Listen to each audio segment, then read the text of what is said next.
Hey everybody, welcome to another Pilates Hour. So excited to be with you.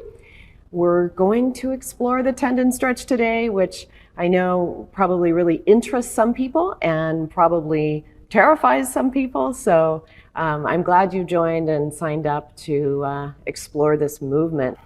So the tendon stretch, it's one of those, and I hear this more when we're doing it on the reformer, even though today we're going to really be looking at it on the chair, but we could talk about it in both places, are the two excuses that we get, which is, I can't do it because, and everybody can say it along, say it along at home, my arms are too short, and my bottom is too big. So that is what I hear all the time from people, is that's why I can't do it.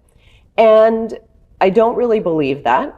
I do have some ways that we can grow your arms a little bit longer and shrink your bottom so you're able to do it. So hopefully those things will help.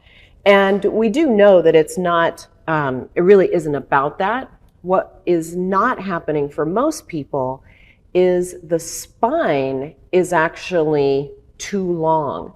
And we have exercises in the repertoire, short spine massage, long spine massage. And if we really think about those two motions, they are a very different body type.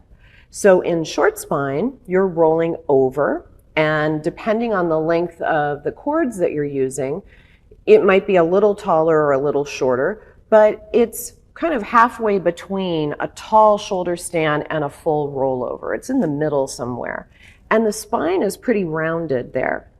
Versus long spine massage, where now we're in a bit more of what we would, kind of commonly call a shoulder stand, where you are more vertical. You're really trying to get vertical while maintaining all of the curvature in the upper part of the thorax, the upper part of the rib cage and spine. That way we are not getting into too much flexion in the neck. We've got it distributed through the upper part of the rib cage underneath the shoulder girdle. So we can kind of use that idea when we get into something like tendon stretch. How do we get our spine to be relatively shorter? One of the things that we want to do, and this is a Polestar staple, I probably have heard this for the last 30 years, is this idea of even distribution of movement, right?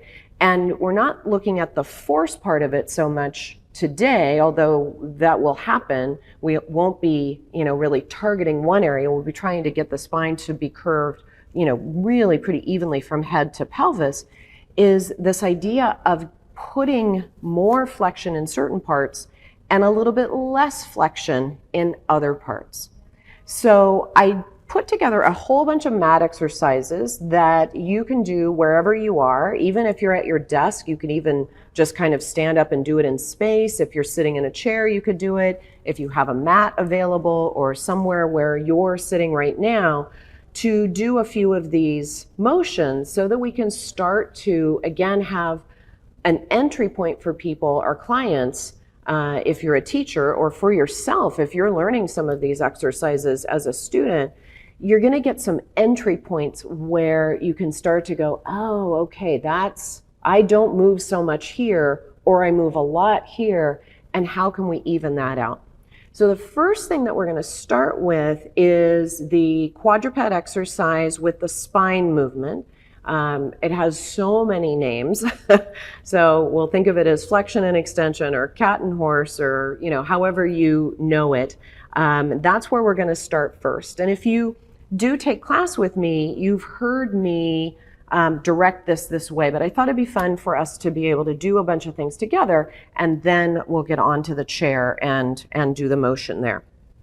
So I'm going to come down onto the mat, and you guys can go into quadruped. And let's see where we're best placed here. All right. So if you watch someone do this motion, you will mostly see this stretch and that stretch. And I'm, of course, exaggerating a little bit. But what we want to try to do is even out the curve. So I already have my thoracic spine in a little bit of its kyphosis, its natural position. So before I change it, I'm going to try to change the lower part of my spine.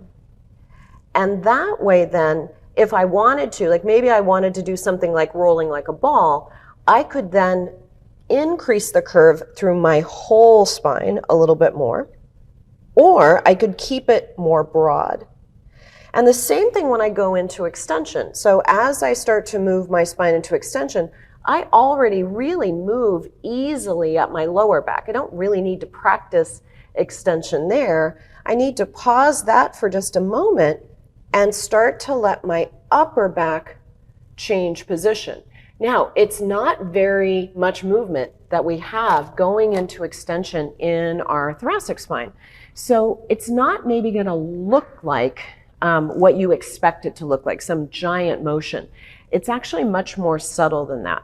So as you're practicing, delay the part that, think of it as the part that already is either in the position or moves well in that position. Delay that and move elsewhere. And then if you want to increase the whole curve, you can, and you just keep moving at your own tempo.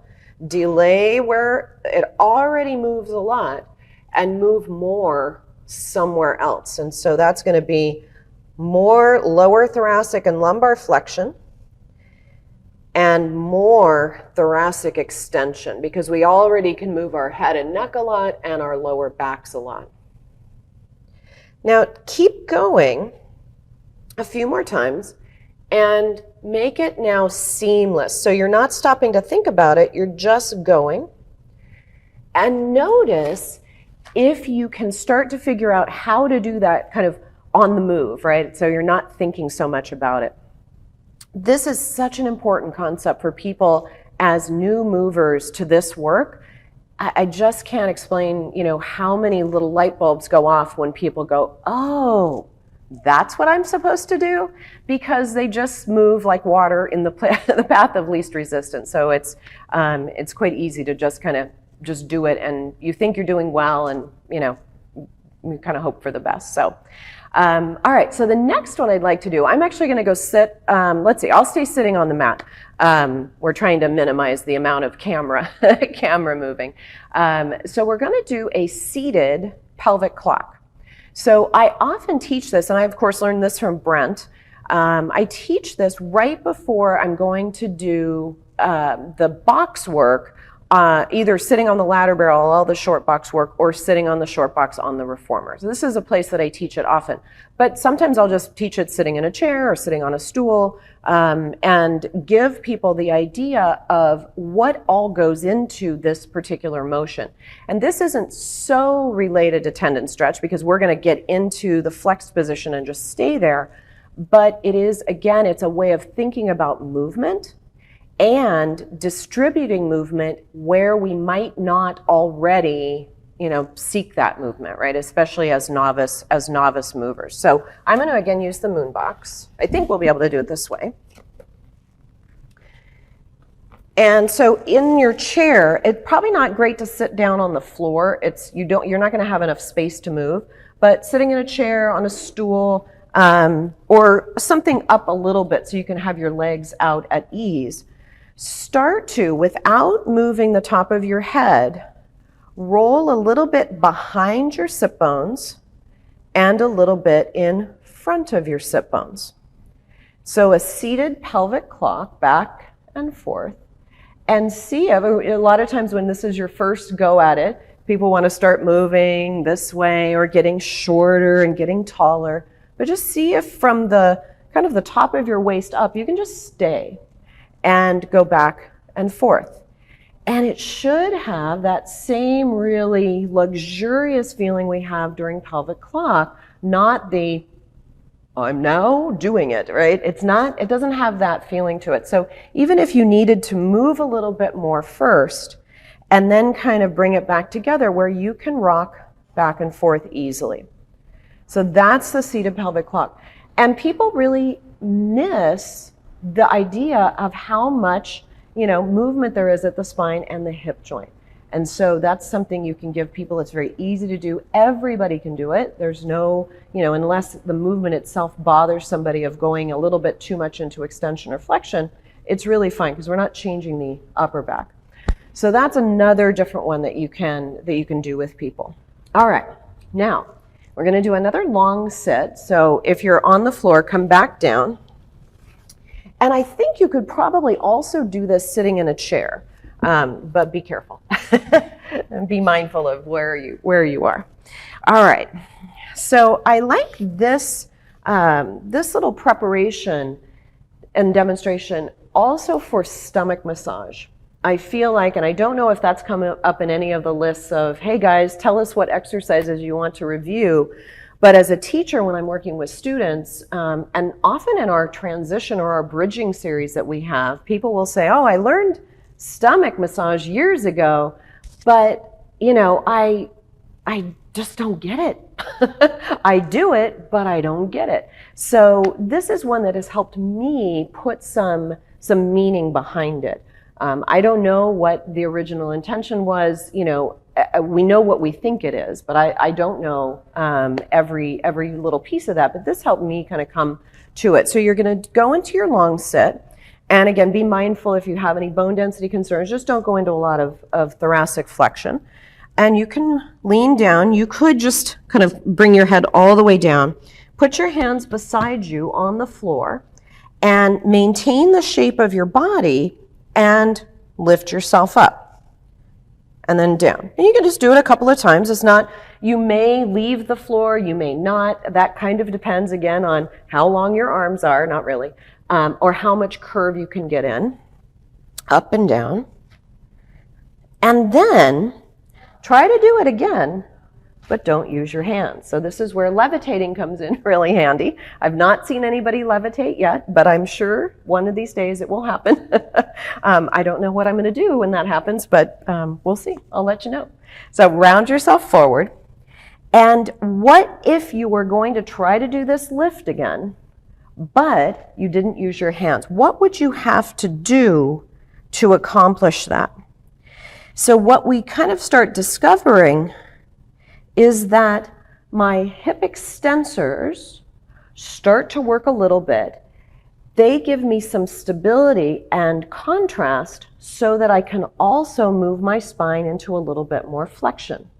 So as a feeling, this is a nice way, again, to approach it.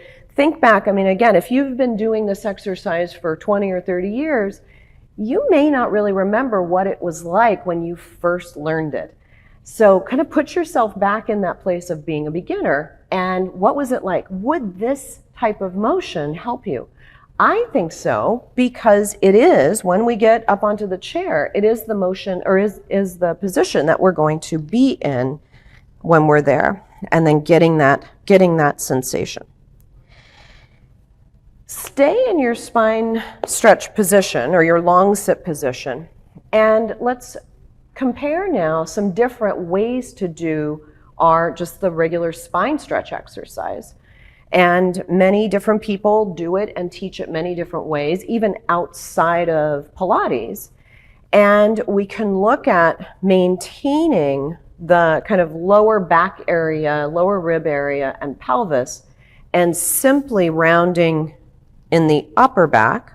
So that would be one way. That's how we teach it. I've also seen it taught where you do more of, it's what I talk about, if you've ever had a cat and you've tried to put a cat in something like a cat carrier, they're so docile and lovely, and you get that open and you open the door of it and you pick it up and the cat starts to go inside and all four legs just start to do this, right? They don't want to go in that thing. And that's kind of almost the same feeling that I get with this other version of spine stretch that I've seen, which is to actually roll behind the sit bones and curve forward. Okay? And it's not so much about it being right or wrong. It's just different ways to get into this same shape. And this now is starting to give a little bit more of a feel of tendon stretch. So you could think about teaching your spine stretch this way, contrasting it to give people a different feeling of doing it that way. Just so they have the something to compare it to, right? We can learn more effectively when we have things to compare to and start to build up our memories and our experiences. So that might help as well. So you can think about that a little bit more. All right, so let's also do a little bit of upstretch. So upstretch, of course, is on the reformer, and it is the inverted V to the plank with a little bit of articulation or undulation or a body roll or a body wave. And I love to teach it in my mat classes when it's appropriate, when people are ready for it, because it's a really nice way, again, to get in and out of these positions where you're not so constrained, right, that you have to stay in the shape for a long time, but you get to pass in and out of it. So come into an inverted V shape, or you could start in a plank. It doesn't really matter. And I'm really excited. I can't read it from here, but I see a lot of people are putting some things in the chat, which is great. If you have questions that you want answered, if you can put those in the Q&A, that helps us out a little bit. It's a little easier to see it and keep track of it there. But I will also scroll through the chat in a second. So, all right, so you can either, again, go V or plank. I sometimes like plank just because then you know how far apart your hands and your feet are going to be. And from here, again, when the sense of timing, I could kind of just go for it and come back, and there's nothing wrong with that. But I could also do a little bit more of targeted movement. So I nod my head a little bit, my upper back a little bit, my middle ribs, my lower ribs, my waist, until eventually I open my sit bones and I'm in more of an inverted V. And then I can start again from my pelvis and work my way back to the head. So timing is also really important. If I let my pelvis go up too soon, then I've missed all of this opportunity to get movement right here. This is the place on most people, that lower rib cage area, top of the lumbar spine, that for a lot of people is kind of sticky. It doesn't move so freely.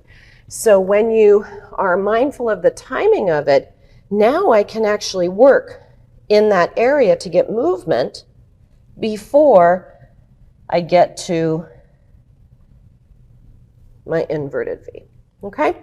So just again, the importance of timing. When does something move in relationship to something else? I don't know exactly when it is, but I know the sequence of that, of the movement. All right. Now, if you have a chair around and you're going to, a Pilates chair, and you're going to practice this next part with, grab some yoga blocks or a moon box, because we're going to use that to assist the awareness and the movement. So we're going to do a little moving around, and then we'll get right back to it. So we're going to do a little bit of hamstring one in standing. And again, experience the timing of this. Now, if you don't have a chair right around with you, you can do the standing roll down. It's the same idea of letting one part pause for a moment to give the other part its chance to move. And I think that's maybe some of the name of the game of getting ready for this. So in your hamstring one, and I don't care about all of the initial choreography of arms and things, more important of where we are once the hands get here. Where are you going to move now? What's the place where you want to have more movement? And if you were again to move in your hips first and you let the sit bones widen and stretch backward, then we're going to miss the upper, middle, and lower rib movement. And the same thing here. If I think my ribs come up first, I'm going to miss the opportunity to have movement down lower in my spine. Not a lot of movement, but some, right? At least some elongation of all of the tissues. So I'm going to go back to the feeling of the pelvic clock. So can I just move my pelvis first, not very much, but enough, to initiate the movement, and then the pedals come up later. So hopefully you're feeling that. If you're doing it just without a chair and you're doing it on your own, you could even put your hands on your shins or on your hands on your thighs, or have your hands on some yoga blocks and feel what that's like to initiate rolling up from the pelvis and then continue all the way up. So that's how you can start to, again, we teach hamstring one often, and I think most Pilates teachers do, but are we thinking about it in a way to prepare us for something like tendon stretch? All right, now get your moon box, and we're going to go here now.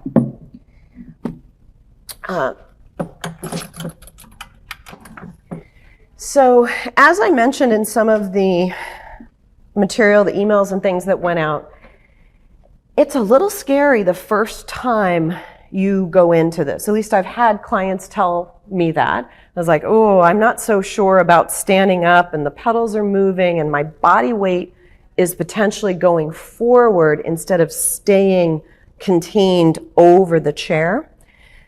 It's a very similar situation to tendon stretch on the reformer. And we also teach one that goes from tendon stretch into what we call gymnast, where the body comes more vertical and you can add some arm work to it.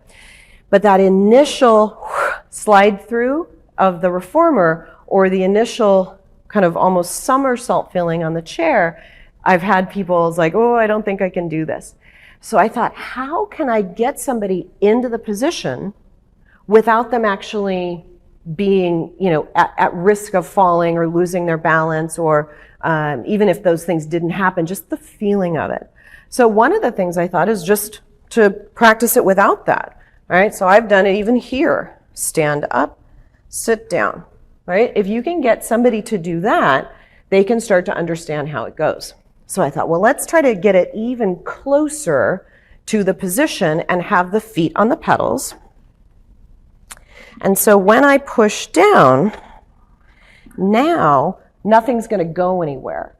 I'm at about the height of the pedal that I would be if the box was not there. Since the pedals aren't going anywhere, the ground is now stable, and I can stand up and sit back down.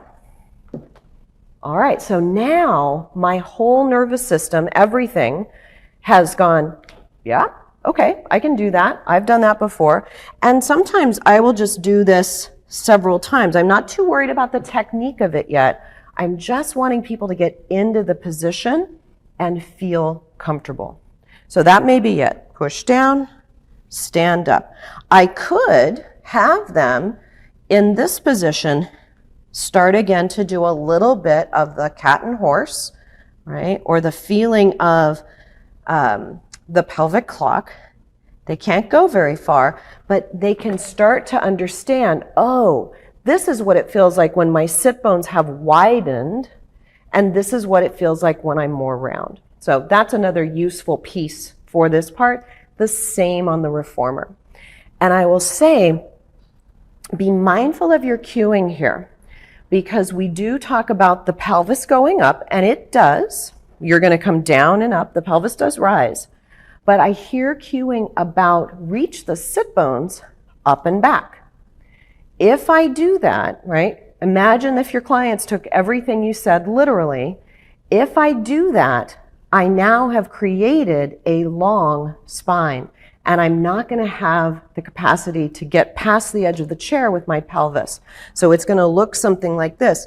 It's fine to be here for a moment, but if I was going to try to come down, and of course nothing's going to happen here because my feet are down, but I'm not going to be able to get past the chair because my pelvis now in my spine are lengthened.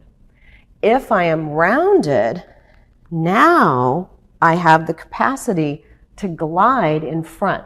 So this is the next piece of it. So once somebody's comfortable here, have them round their spine, bend their knees, and now they've, again, gotten a feeling of this is what your body is going to do when you're moving around your shoulder joint, right, as the body's going up and down. So that's next step, right? Now, they've done that for a while. They feel comfortable. We're ready to move on.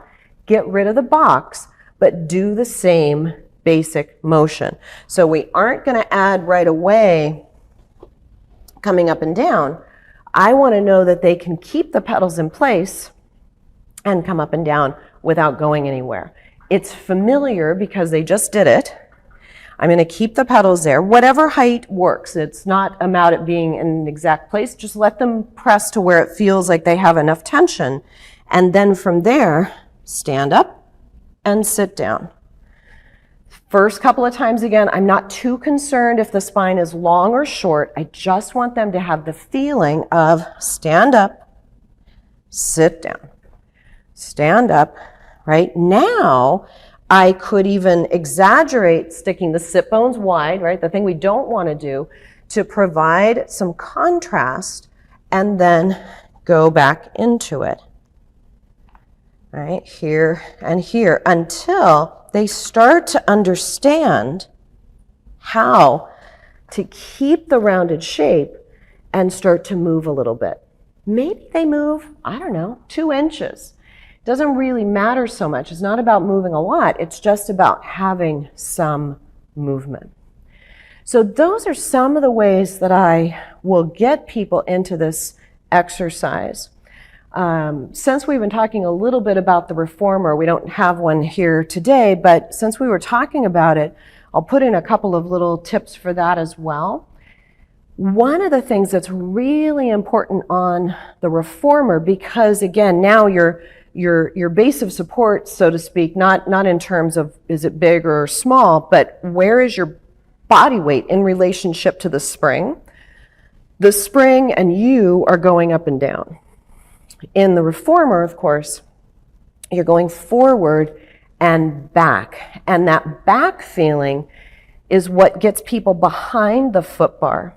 So one of the most helpful things, if you're working on tendon stretch or gymnast on the reformer, is to stay, if we were just going to pretend like just right here was the foot bar, is to stay in front of it as you're doing all of your movement.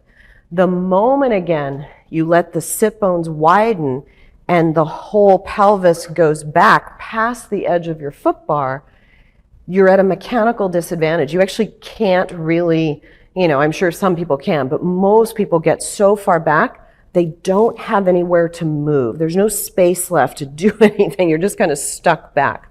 So make sure that that's happening more in front of your foot bar when you're going up and down, as opposed to letting the pelvis go back. All right. Other questions I get often, and this is we just found something, another person saying it depends. I can't remember what it was, but we had a moment of, see, other people are saying it. I don't think I really started it, but it's a thing.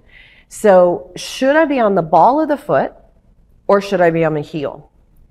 And it depends. So one of the things, and I love this picture of Sherry, the advertising piece of Sherry doing tendon stretch. She's one of my movement mentors, is when you're on the balls of the feet, if you have a lot of plantar flexion and you can get way up on the ball of your foot, then it kind of doesn't matter because your legs are one piece. If you don't have a lot of plantar flexion available and you're on the balls of the feet, it means that your leg is a little bit closer to the chair. So when I start people out, just simply because you flex the foot and as you're flexing the foot, the leg moves back a little bit. And I'll try to show it. I don't know how clear it'll be. So when I have people start, I often will have them start a little closer to the heel. Unless they really feel like they need to be on the ball of the foot, I'm more than happy to have that. But just check it out. I'll try to show it. Maybe it'll come across. So if I'm here, right, my leg is a certain distance to the chair. If I move back on the ball of my foot, and I know my spine isn't rounded yet, I'm just trying to hold the position so I can show, but if I keep my foot flat and I move back to the ball of my foot, that's probably, I don't know, at least 4 inches or so that my leg has now moved closer to the chair. So as you're starting it, start on the heels. And then as you're going, you might, if somebody had the plantar flexion, could get all the way up here. For me, it doesn't really work. It's really hard for me to do it on the ball of my foot and not in a, ooh, I want to conquer this way. It's just hard. It feels like I don't have anywhere to go. So I work on it, but I prefer to do it for me, on the heel. So Sarah, so this is more of a comment, but I also use the image of the arms spiraling in to facilitate flexion in the upper back. That would be fine if that is, and we talk about that in our, again, the questions of how should my arm be when I'm moving. If you spiral open, it tends to bring you toward extension, and if you were to spiral in, it can help lead you into flexion. So I'm okay with that. Sarah, if that works, I think that's a great cue. So yeah, thank you for that idea of spiraling in. And that's in these exercises, we talk about like leg pull or leg pull up. I know there's lots of names. Don't worry too much about the name, but the plank facing up, are the arms out? Are the arms in? What do you want out of the upper body in that position? So you can make that decision. Great. All right, so pelvic clock, yes, pelvic clock is a Feldenkrais exercise for sure.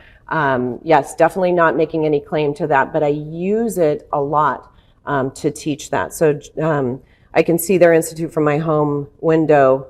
Yes, I absolutely not taking credit for it at all, just using it as a tool. The same with my gyrotonic training. I give as much credit to Julio as I can for the things that he's created because they're really powerful tools that we have available to us. So thank you for that. Good. More comments about short box series. Yeah, to find flexion in the lower back area. It's powerful. All right, that's interesting. I like the pelvic bowl. Yeah, I like that. Thank you for that, Joan. Okay, Juliana asked about relating the upstretch to tendon stretch and the imagery. So it's not so much, it's more to get mobility and to experience the timing of it, rather than it being directly related to tendon stretch. So in the plank, when you're going to go from the plank and roll the body into the inverted V, it's the idea of holding the pelvis a little bit steady. Doesn't have to be anything forceful, but try to maintain the pelvis in its position for as long as you can so you give time for the upper part of the spine to move. And it's when people go into the hip flexion too soon that they lose. It's not that they can't articulate in the rest of the spine, it's just they've already passed it, right? You've missed your turnoff. You have to slow down a little bit and give the rest of the spine time to move, because it's those areas that are a little bit less, maybe we visit them a little bit less in our movement. Like I said, it's almost like water. Water will go in the path of least resistance, and sometimes when we move, we have the same thing. We go where we can already move pretty well and what's familiar to us. So change the timing a little bit to give those areas a moment to kind of understand what to do. I hope that's what you were talking about. All right, so Yura is asking and commenting, should one try to transfer the forces to the arms and the legs in the same way? Definitely there is a sense of force, or what I like to think of as opposition, in the arms and the legs, so that we are always kind of expanding into ourselves. I think often about, like I remember as a kid, I saw some modern dancers, and they were in an elasticized kind of pillowcase almost, just a big piece of material around the body, and they were pushing into it and pulling and using their legs and all of these things. And I kind of use that image in my own self of how could I stretch into my skin more? How can I use, kind of following along from Carol's webinar, and how can we use the fascial connections and the fascial support, the skin, the bones, the muscles, all of these parts of our body that we have to work as the tensegrity model. So can I push out or push through to give me more support, or also to provide an area where I can move a little bit more? So yes, I do think about that. And I do think about it in that way, again, of like the cat and the cat carrier. That moment of, I'm going to slide you in this little hole now. No, you're not, right? And we have that ability to push out from all 4 of our limbs, from the head, from the tail, all of that. And we can think of that too in movements like the hanging series, or hanging up, so not the half and full hanging, but hanging up on the trap table, where we can go into a V, we can go into flexion, we could come up to just a plank, we can go into extension, and we have all of those forces. Spread eagle is that same motion standing. If you put it on the reformer, it starts to look and resemble pelvic circles or semicircle. So there's lots of those opportunities to have that sense of stretching and lengthening to just give us more, right? It's kind of like people use the word juicy. Like that's what I want it to feel like. Good. Another question from Mira about contraindications. Yeah, this is one that does have a few. So there's really not that I know of. There might be a way. If there is, please share it. To really modify this for somebody who has low bone density.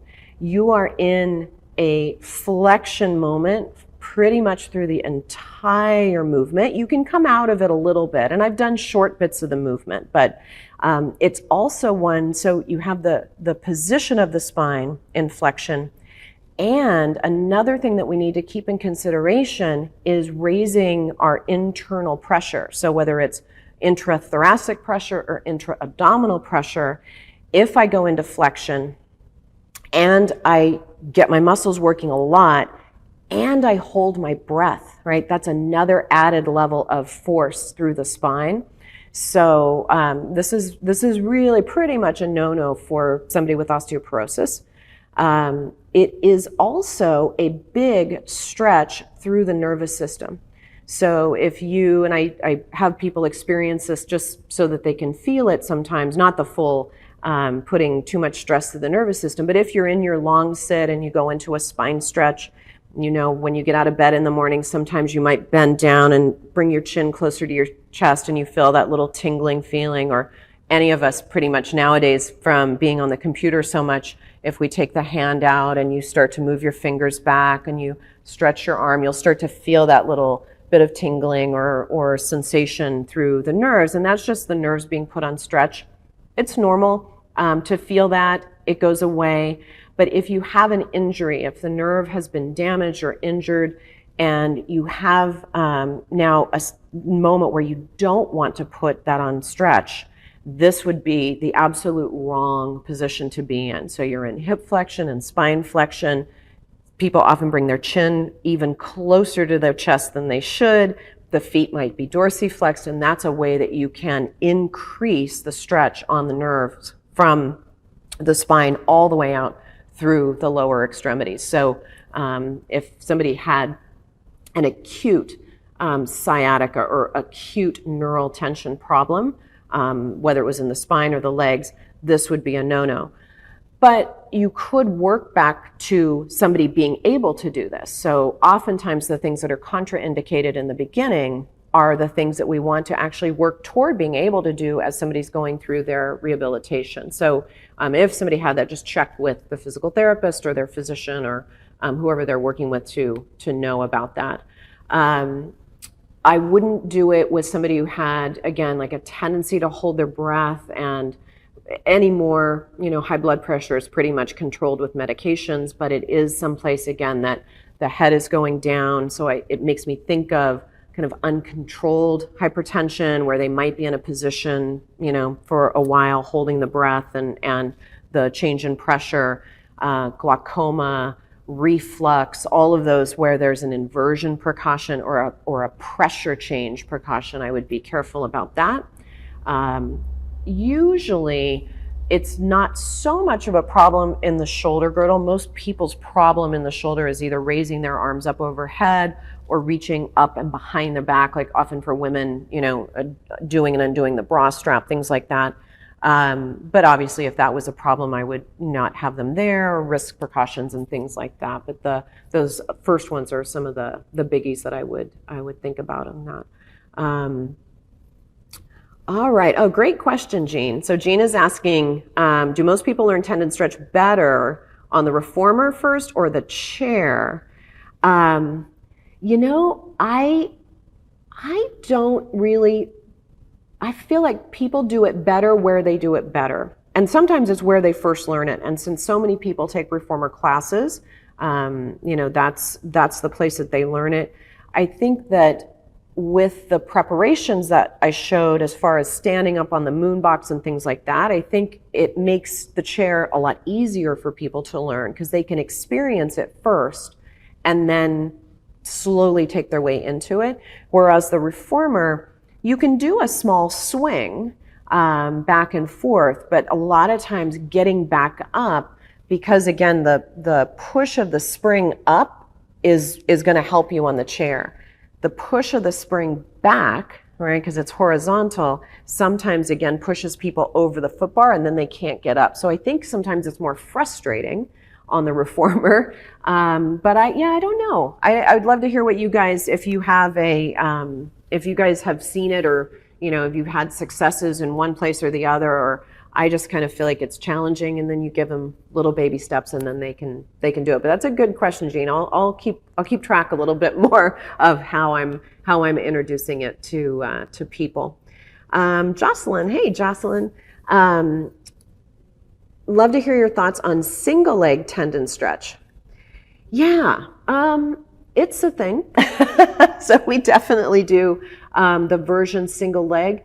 I feel like you can't go very far, so I feel like it looks fancier than it is. But yeah, we can take a look at it too. So it's just having one leg out to the side, and it also makes me think of, where is the leg? So is the leg more just purely abducted out to the side, which is pretty tough because we don't have a lot of range of motion there, or is the leg a little bit forward? And this is one that I don't know that I was really taught this exercise. It was just kind of like, well, here, go do it with with one leg and see how it goes. So I think for a lot of people, if you bring the leg a bit more forward, it's still out there, but it's this difference of being completely out to the side or slightly more forward. I think you can get the motion a little bit easier. So I don't know how well it'll translate onto the chair, but we can certainly give it a spin.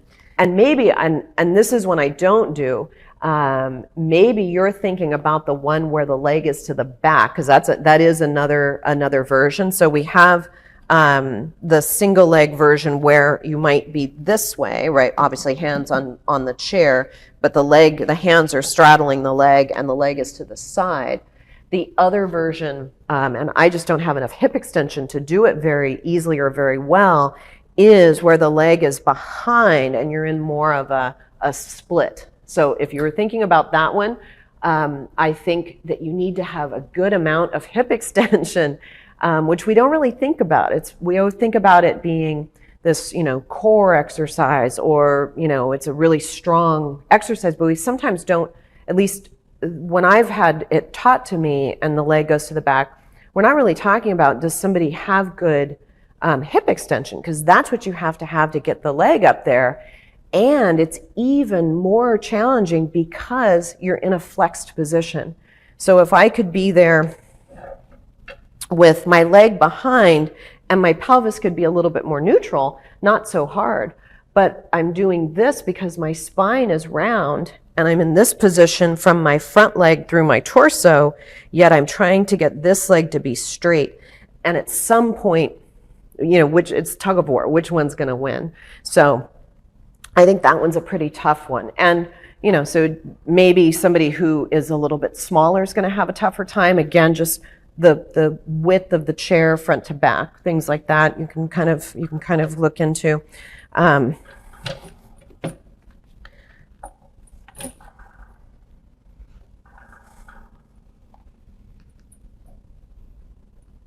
So that's our single leg. That's the one that is a little bit more accessible for people, is that out. And this now kind of reminds me when I'm doing it almost to what Sarah was talking about in the shoulder, is can you position the limbs to give you either a little bit more flexion or a little bit more fluid movement.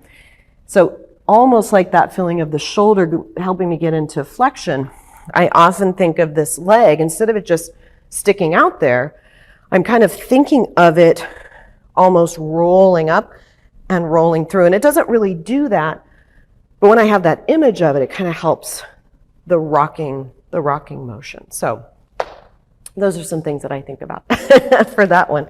Good question, Jocelyn. Thanks for writing in. So Hani is saying, today she placed a class in the reverse knee stretch. The clients realized that in a second, and they were amazed by the feeling. Oh, okay. Yeah, so using the reverse knee stretch and the round position to get into it, roll the pelvis. Yeah, good. Oh, right, and you learned it from Brent's last Zoom session, so good. So I will pass that along to Brent so he knows that you were talking about that idea of rolling the pelvis to get into that position. Wonderful. And Michelle was commenting, I think, about the leg to the back version of it's not only extension, it's being stable through the hips and the trunk. And it is about being stable. And the kind of the cool thing on that part is because you're in such a constrained position, so the hands are there, the spine kind of has to take on that rounded shape for you to have room to move, and the foot's on the pedal, you're almost stable in the sense that you have to get into that position to even do the motion. But I do agree that keeping it is challenging. So in that idea of stability, of that consciousness and awareness for it, absolutely, Michelle, that is very true. Melissa is asking, is it the spring setting? So yeah, so on this balanced body chair, which has two heavy springs, which are black, two light springs, which are white, I have the black springs up on the top part of the cactus, so the heaviest setting there. I usually do it there, or just, sometimes I'll do 4 and 3. If I'm really working at it and actively practicing, I'll do 3 and 3, but quite often just when I jump on and I haven't been working on it really steadily, I'll use the 2 heaviest springs up at the top. And that also, just to remember, guys, when we're talking about the springs, obviously we have the force that's generated, right? Either the assistance or the resistance, depending on the movement that we're doing. But the spring setting on some chairs, and different manufacturers have different ways of doing this, but it also moves the pedals up higher. And that is something that's very different with a combo chair like this is, a more contemporary chair, and something like the Wonder chair, which is a little bit smaller, and the pedal comes way up to the top. So if you're looking for more assistance through a range of motion, you're gonna get that on the chair, where the top of the chair, the seat of it, and the pedals are a little bit more the same height. And on these chairs, you don't get that all the way up to the top. So that's just something to consider when you're buying chairs. And I think it's cool to go into studios where they have several different ones, because you can really experience different things on different sizes and types of equipment. So, oh gosh, and yes, Joan's mentioning something about the belly. And I'm thinking it'd be like 8 months of pregnancy. Absolutely not. So no, this would not be appropriate for somebody. And to your point, I think, Joan, the idea just that if you have a really huge belly, if you're pregnant, if you just happen to have a lot of mass there, that might stop you from getting into the position for sure. So yeah, that's definitely something to keep in mind, is just how is the person built. If this was somebody who was pregnant, you just wouldn't have the space, right? The legs and the torso would be too close together. Good. All right. Well, other exercises that you guys would like to go over.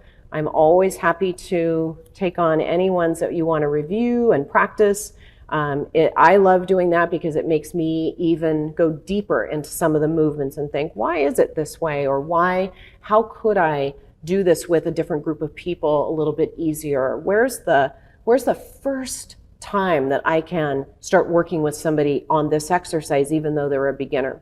I've shared with you that I start teaching a version of corkscrew in the very beginning of class, just by doing a bridge and rolling down on one side of the spine and rolling up on the other, or doing some of the rotation motions that we do often in bridging. And that's a way to start introducing, not certainly the demand or the load, but the motion. How does your spine move and your ribs move? And what does that feel like? And can you start to put those little suggestions into the nervous system right away? And then it doesn't make it that much easier. They still have to have the mobility, the control. They have to be able to do a really nice rollover with good form and alignment. But when you introduce it, then it's like, remember when we did this before? And they're like, oh yeah. And then it's a little bit easier because they've already experienced doing it. So a couple of people finding the chair advice helpful. Monkey. All right, we can do that. Yeah, absolutely, Daisy. So monkey, and how do you get to the bar for some of these motions with the tower bar on the trapeze table, the push-through bar? Yeah, love to talk about that. Side arm twist, Diana. Yep. Another person. I just saw side arm twist come in again. Push up. That would be great. Absolutely. All right. Well, we will write those down. I'm always taking suggestions. So if you want to just send in a note, let us know. So we are done now with our Pilates hours for the year. This was the last one. Thank you, Brent, for letting me finish out the year. We will be starting back up again in January. We hope you have wonderful holiday season. As Brent always likes to remind everybody, be kind. It's just the right thing to do. And I've been bringing my classes to a close with talking about being kind and looking out for opportunities to do something nice for somebody. And then I started thinking about it the other way around, of allow someone to do something nice for you. So if someone offers to carry something, or offers to move something for you, or offers to run an errand, it's okay to say, yeah, sure, that would be lovely. I find myself going, no, I've got it. You don't have to worry. But then I realized I might be taking away their opportunity to fulfill do something nice for somebody someday. So just something to think about. Hope you guys have a wonderful holiday season. Happy New Year, and we will see you next year.